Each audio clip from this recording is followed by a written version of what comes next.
A very common mistake that English speakers make is to employ what's called a double negative. For example, I ain't got no money, or I don't have no problem with that, or I don't know nothing about that. Interestingly, in older versions of the English language, this was both common and acceptable, as it is in some dialects of modern German, such as Bavarian. But at some point in English history, it became considered a mistake to phrase it this way.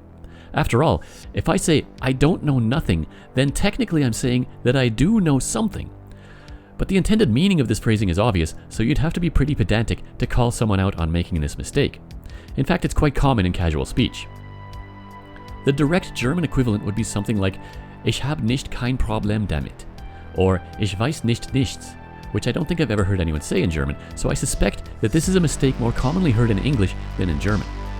However, it is possible to use a double negative deliberately in both English and German in certain cases.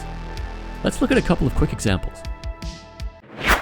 Wieso benötigen Sie meine Hilfe dazu? Ich bin nicht mehr jung. Die Expedition wird nicht ungefährlich sein. Die Expedition wird nicht ungefährlich sein. We have both nicht and in the same sentence, which creates a double negative, thereby creating a positive. But unlike when this is done mistakenly in English, here, the double negative is deliberate to soften the statement a little bit. You could phrase it this way in English by saying, I'm not saying that the expedition won't be dangerous.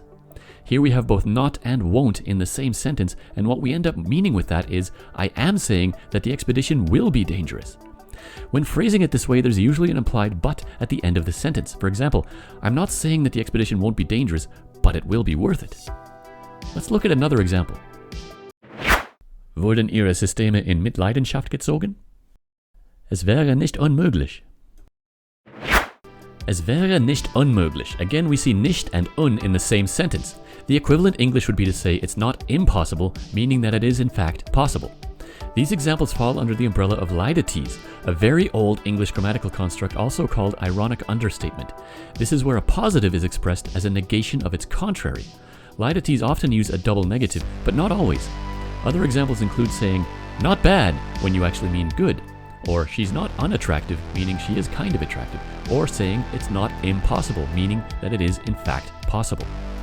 Another instance where double negatives can actually be correct in both English and German is when they're used to contradict someone.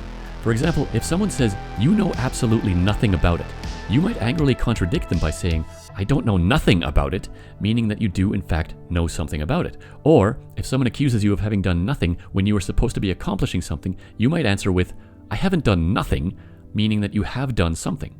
This also works in German, pretty much exactly as in English. Du weißt ja gar nichts darüber. Ich weiß nicht nichts darüber.